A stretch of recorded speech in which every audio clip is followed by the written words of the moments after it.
Hey everyone, welcome back to another video from the Man Talks NRL SuperCoach, and in today's video we're going to go through the team list Tuesday for round 3. Let's get into it. Just before we get into the teams, just want to give a quick shout out to ME, or me, however you pronounce that, for scoring the highest in our overall group league this round. Congrats to you. And our top 5 are all doing really well, with Stuart, Cooper, Daniel, Leanne and Brad all in the top 1000 at the moment. So guys, if you want to get part of the overall group league, the code will be in the description below. Let's get into the team lists. So the first game of the round is of the Thursday night clash between the Panthers and the Storm, which should be an absolute cracker. In terms of how the Panthers are shaping up, the real big question mark is obviously going to be Nathan Cleary and how he pulls up from that head concussion and whether he's going to be fit to play in this game. Now, they have named him in their starting 17, but to be honest, I wouldn't read too much into that. I think they're going to give him every chance to play come Thursday evening, and so he's one that we'll just have to keep an eye on and see at about 7 o'clock on Thursday evening when they release a team list. Fortunately, because the game is the first game of the round, we will be able to make changes to the rest of our team, reverse changes, etc. So really, Nathan Cleary is the one to keep an eye on. Apart from that, though, the Panthers are unchanged, and I expect they're going to be coming out with a bang to try to get one back against the Storm after that grand final defeat. In terms of minutes between the forwards, Capel last week was a bit of a issue where he only played about 50 minutes. Apparently he might have picked up a small knock in last week's game, came off at 50 minutes and that wasn't needed back. The Panthers had that game pretty comfortable against the Bulldogs. So again, it'll be an opportunity to kind of see how the minutes shape up. I've got him in my side at the moment and I'll just kind of wait and see, I guess, on how his minutes are continuing moving forward. In terms of the Storm, there's a few changes to note there. So obviously Felice Kafusi's got that 2-game suspension for that hit on Ryan Madison, so he's out for 2 games, and in replacement Tom Eisenhuth moves on to his edge role. Nico Hines moves on to the bench, and Aaron Penne moves on to the bench, I think, to take up kind of that Tom Eisenhuth forward rotation. But apart from that, no real change at the Storm. I think they're going to be looking to go one up again on the Panthers. But yeah, overall expecting a really good clash between these two sides. Next game of the round is the Dragons versus Sea Eagles. The Dragons, fortunately for us, not any changes to report. They're 1-17. In terms of I'll do a separate video on players to target in terms of ones that are going to go up in value. But some ones obviously who will be some interest at the Dragons will be guys like Ben Hunt, Terrell Fumiano, and Daniel Alvaro, who's been there. He's actually performed quite well off the bench. He's scored, I think, 50 points in base last week alone, and he seems to have got a pretty good PPM coming off the bench. So, if you're looking for a cheap front row forward, he potentially could be one that will go up in value next round. But in terms of how the team is shaping up, they're 1-17. For the Sea Eagles, the big loss, unfortunately, was Andrew Davey, who, obviously I especially, wanted to have a look at him as a potential mid-range second row forward option. But he did his ACL, and so he's going to be out for the rest of the season. Interestingly enough, Josh Schuster is named to replace him on the edge. I thought Schuster was a bit more of a 5'8", but he is a big body, so he definitely could play on the edge, and he did that last week playing off the bench. He's definitely someone to wait and see on. His price won't change this round because last week was only his first game playing. So we have another opportunity this round to see what kind of minutes and role he plays, and also what kind of points he produces. He is listed at 5'8", and he's I think about 203k. So he could be a good cheap downgrade option at 5'8". Say if you're looking to hold lock and land for an extra week and Schuster does quite well, you could maybe make that switch. Obviously worth noting that Curtis Surin is out for about a month, and he will come back, in the next 2 to 3 weeks or so. That potentially could, spell Schuster from that role, or potentially Gazzeski. We just have to wait and see. But as a result of him starting, Morgan Boyle moves on to the bench. But aside from that, not many other changes with the Sea Eagles. So the next game on the Friday night is the Rabbitohs and the Roosters, which should be an absolute cracker. I will be going to this match, so I'm very excited. In terms of the Rabbitohs, only the one change with Jackson Paulo moving out to the reserves and Josh Mansour taking his place again on the wing.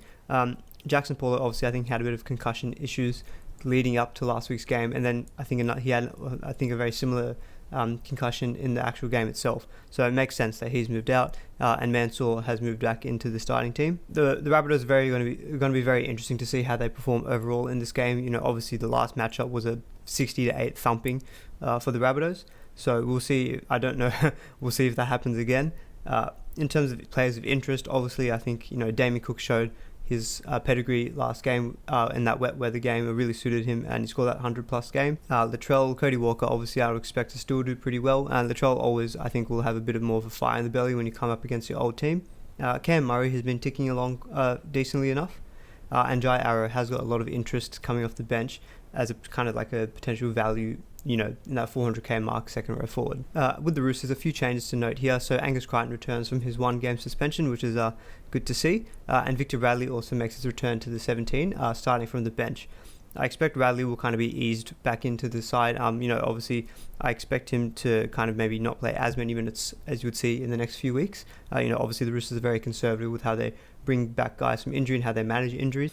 But it's good to see him there for the Roosters. He's pretty integral to that kind of forward rotation. And as a result of Crichton and Radley moving into the 17, Drew Hutchinson and Fletcher Baker moved out to the reserves. Obviously, there's a lot of Supercoach relevance in this entire game in general, and with the Roosters, with guys like Teddy, Brett Morris, who has got a lot of interest after his 2 hat-tricks in the first 2 games of the season, Luke Keary coming off that massive 130-point effort, and obviously guys like Crichton and Tupanua as well, who could be a good value second row forward cash cow option to begin the year.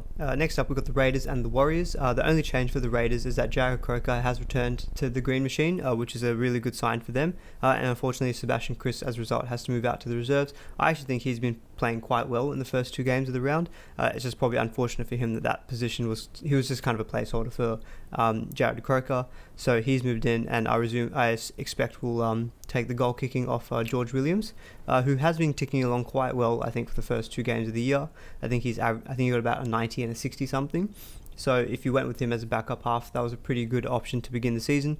I would just maybe expect that if Croker does, pick up the goal kicking duties immediately, then George Williams' points will drop off a little bit. But aside from that, in terms of players of interest, I think Ryan James will be the big cash cow talking point in the Raiders outfit. I don't have him currently in my team, and I am looking to maybe bring him in. It's obviously there's still that thing about the 2 Corys hanging over his head, but he has performed quite well in the first 2 games. Based on his displays, it is hard to kind of justify dropping him out of the 17. But again, that remains to be seen. But I think his break even is like a negative 52 or something, so he will make a lot of cash in the next round. So definitely someone, I think, if you're looking to get a cheap second row forward or front row forward, because he does have that dual flexibility, Ryan James could fit that mould for this week. So with the Warriors, quite a few things to note here. Chanel Harris-Tavita has actually got a foot injury, and he's going to be out for the next 12 weeks. I definitely feel like I've dodged a bullet, because I remember I was flipping a coin between him or Jamal Fogarty as my backup halfback. I went with Fogarty purely just based on the draw, and Harris-Tavita had lost the goal kicking for the first round. If I went with Harris-Tavita, obviously that would have been an immediate sell. So I'm glad that I've I lucked out and I went with Fogarty instead. And Jermaine Tanua-Brown is getting a 1-game suspension. So Sean O'Sullivan will be replacing Harris-Tavita in that halfback position. Bunty Afoul will move from the bench to occupy Tanua-Brown's starting role, and Jack Murchie will take up Bunty's place on the bench. In terms of Sean O'Sullivan, I think he's priced around the 230k mark. I don't think he's always been that great of an option in Supercoach in the few games that he's played, so he's definitely someone I wouldn't be rushing to bring in. I mean, maybe if Cleary does end up being out, you could potentially do an upgrade from Sam Walker to Sean O'Sullivan. But on the flip side, instead of burning that trade, I think you could even just maybe cop the auto emergency score. I imagine that would probably come from, say, a cheap centre who probably scores around the 20 mark. And O'Sullivan, he might not get that much more than that, and you're saving yourself the trade. But given that Harris-Tavita's injury is a long-term one, definitely O'Sullivan is a wait and see on how he performs. And if he does, we've got the benefit of that he's only playing his first game, so we've got 2 more games to see before and see what kind of points he gets before we can maybe trade him in if he does look to go up in value quite a bit. But yeah, he potentially could be the cheap halfback reserve option that everyone's kind of been waiting for. That just hasn't been that many this year round. So definitely someone I'll just wait and see. The next game, it will be the Broncos and the Bulldogs. Not sure I'll be watching this match, to be honest. Broncos 1-17, which is, I guess for stability's sake is good, but if you're a Broncos fan, you could argue, I think the halves is the big talking point, and Tom Dearden, if he can get his shot again. But there's obviously a lot of Supercoach relevance with guys like, Tessie New, Jordan Ricky, who did really well last round, as well as Jermaine Asako. And then obviously in the forwards, I think Tevita Pangai Jr. looks to be the kind of premium guy that you're looking to get from the Broncos. He's had an amazing start to the season. In terms of the backs, and maybe guys, if you're thinking of picking up like Jermaine Asako, after this game against the Bulldogs, the Broncos do really have a tough run coming up. I'll touch on this in my other video on my trade thoughts, but definitely something to keep in the back of your mind. He will look to go up quite a bit in value, I think, in the next round, but whether he can actually still create good scores in those tough games remains to be seen. So at the Bulldogs, quite a few key changes here. So the big loss for the Bulldogs is Raymond Faitala-Mariner, who, has picked up a foot injury and looks to be out for the next 20 weeks is the assessment. So that's 4 to 5 months. Really is a big blow for the Bulldogs forwards, but that could spell, good news for the guys like, say, Corey Waddell, who does take his starting role in the team, and I imagine will be that starting moving forward, and guys like Josh Jackson, who's been playing big minutes, going through a lot of work in the middle, that potentially means he might have to take up a little bit extra workload as well. So someone like Josh Jackson could be a really good pickup in the next few weeks as he looks to maybe consolidate that good work rate that he's got, and just provide a really good consistent 55 to 65 points. So in terms of other news, Dallin Watene-Zelezniak has got that 2-game suspension for that hit on Nathan Cleary. So Tupulotu Katoa takes his place on the starting wing, and Joe Stimson then moves on to the bench. Again, I think there's not overall too much relevance with the Bulldogs for Supercoach wise. I think obviously guys like Averillo is quite popular. I think he's going to be quite heavily sold this week, given he's not done too well in his first 2 games of the year.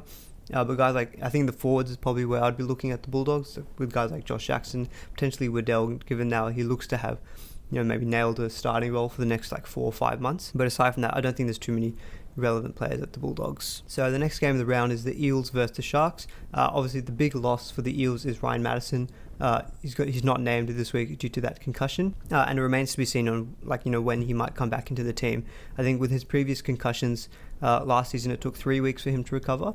And I think prior to that, in maybe 2018 or 2017, I think it was a 6-week turnaround. So historically, he has taken more than a week to recover from these head knocks. And given his history, obviously you'd expect the Eels to be extra conservative with him. So there is potential that we don't see him next week. I think given that uncertainty, he does become a bit of I think you have to trade him, given that he's priced at 666k. It's quite expensive to leave on your bench. I mean, for the 1 week, it's okay if you're looking to do other things in your team.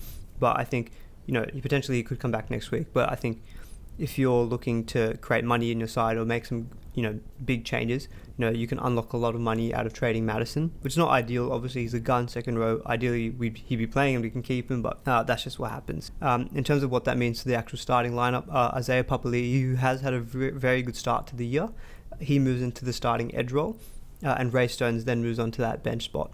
Papali'i has got a lot of interest. He is priced about 408k, I think, and he has been getting good points when he's been coming off the bench, but I think he has been playing off the bench and then coming on into the middle.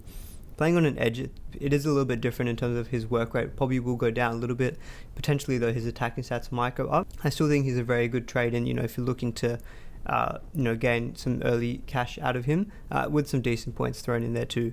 But maybe just take note of that. Playing on an edge, he potentially might have reduced work rate than he did when he was at the coming on into the middle. In terms of the Sharks, the only change here is that Hiroti has moved out of the centre into reserves, and Connor Tracy has taken up that role.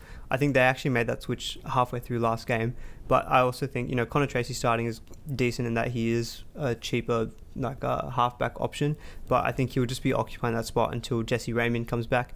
So I don't think I'd be looking to bring him into my team. And then as a result of that move, Teague Wilton then moves on to the bench. There's not too much relevance, I guess, with the Sharks as well. I guess the main one is going to be, Matt Moylan, who's the most commonly owned player from the Sharks.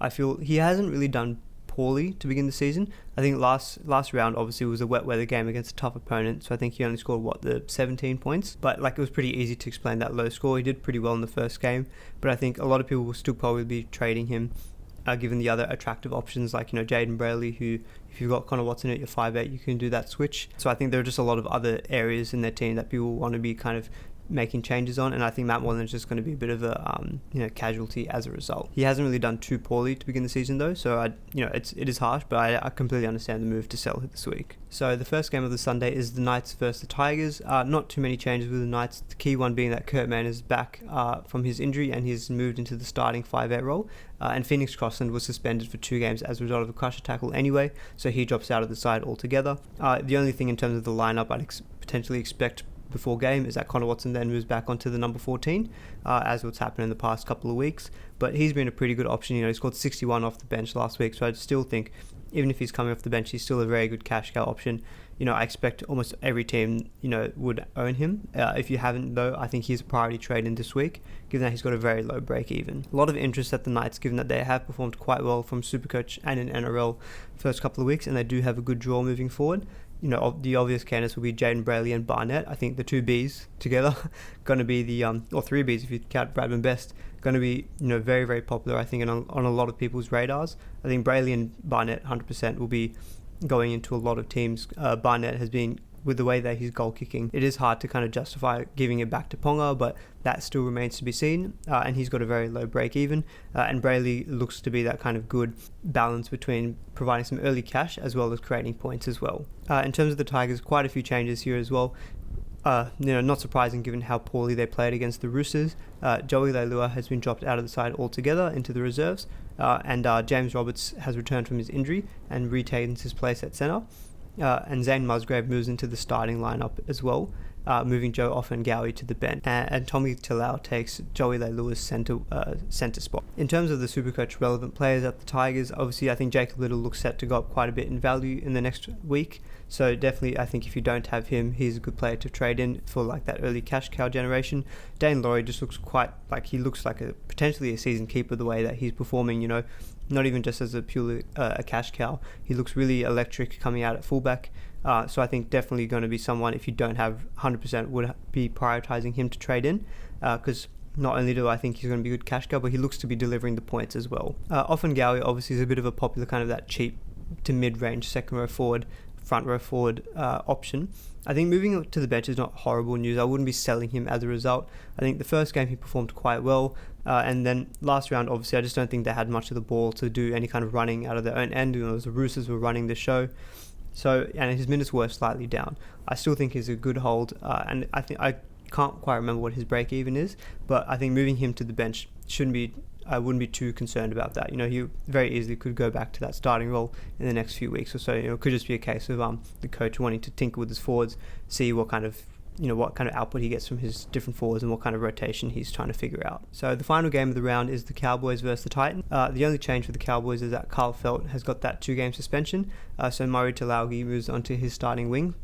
Aside from that, no other changes to report. In terms of the SuperCoach relevant players, there's really not that many. I think it was good to see Val Holmes goal kicking last round, but I think still, if he's not playing at fullback, it's hard to kind of justify his price. He's definitely one of those players, I think, who hopefully will get decreased in value.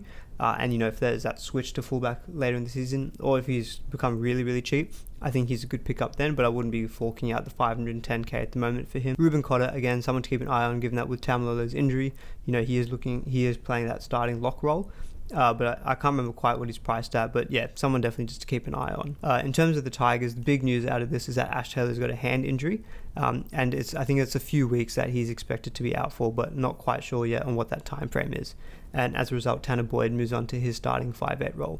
Potentially this could be good news for, say, Jamal Fogarty, if that means he takes a greater reign in terms of dictating the play and the attacking plays for the Titans. Guys like AJ Brimson, obviously, I think if you have, he becomes a bit of a sell, given how poorly he's done in the first 2 games of the season, and considering his price and the other options at fullback, he does look a bit of a sell. And guys like Fafita, I think, showed what kind of upside they have. He only scored, I think, about 39 in base last week, but sometimes he just doesn't need that when he's such a wrecking ball.